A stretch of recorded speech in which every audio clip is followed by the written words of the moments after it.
प्रधानमंत्री नरेंद्र मोदी पर बनी बीबीसी की डॉक्यूमेंट्री पर लगे बैन से दुनिया भर में हंगामा मच गया है।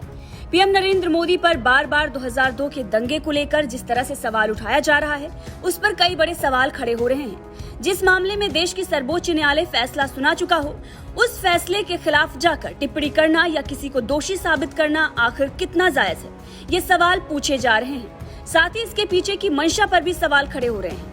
जहां विपक्ष और मोदी विरोधी इस बैन को प्रेस की स्वतंत्रता पर आघात बता रहे हैं, तो वहीं देश की जनता और कई विदेशी नेता भी इसे कोर्ट की अवमानना बताते हुए मोदी षड्यंत्र बता रहे हैं। अब इसी बीच बॉलीवुड के दिग्गज कलाकार भी मोदी के समर्थन में आ गए हैं और बीबीसी की पत्रकारिता को गटर पत्रकारिता बता रहे हैं। गुजरात दंगों पर आधारित बीबीसी की डॉक्यूमेंट्री पर अब मशहूर डायरेक्टर शेखर कपूर और बॉलीवुड के अभिनेता कबीर बेदी ने नाराजगी जाहिर की है।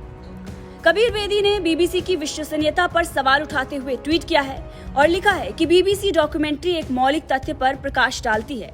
कांग्रेस शासन के दौरान सुप्रीम कोर्ट द्वारा नियुक्त एक विशेष जांच दल ने प्रधानमंत्री नरेंद्र मोदी को इस मामले में बरी कर दिया था। वहीं कबीर बेदी ने यह भी लिखा कि 2002 की ब्रिटिश जांच की उतनी ही विश्वसनीयता है जितनी की इराक में जनसंहार के हथियारों की रिपोर्ट की। कबीर बेदी ने इतना ही नहीं, इससे पहले भी काफी कुछ लिखा था। इससे पहले उन्होंने अपने एक ट्वीट में बीबीसी की डॉक्यूमेंट्री द मोदी क्वेश्चन को पक्षपाती डॉक्यूमेंट्री बताते हुए ये कह दिया था कि मोदी के भारत में धार्मिक अशांति है। ये दशकों पुराने आरोपों पर आधारित है।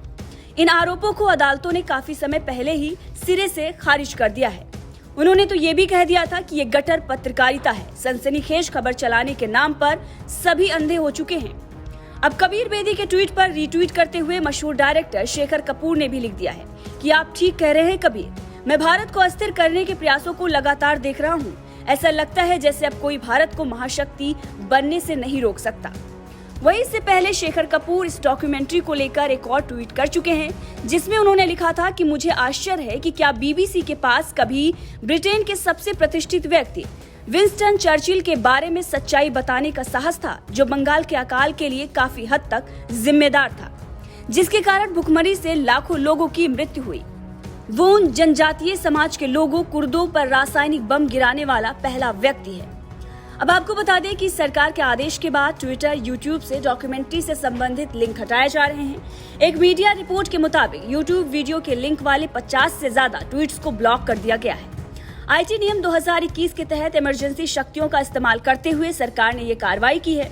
दरअसल बीबीसी की इंडिया द मोदी क्वेश्चन शीर्षक से 2 पार्ट में बनाई गई डॉक्यूमेंट्री सीरीज में गुजरात दंगों को लेकर प्रधानमंत्री नरेंद्र मोदी के कार्यकाल पर हमला किया गया है। जैसा कि आप जानते हैं, गुजरात में दंगों के दौरान मोदी गुजरात के सीएम थे। अब इसीलिए दंगों का जिम्मेदार उन्हें ठहराया गया, जबकि कोर्ट ने नरेंद्र मोदी को इस मामले में बरी किया हुआ है। बहरहाल इस खबर को लेकर आपका क्या कुछ कहना है, कमेंट करके जरूर बताइएगा।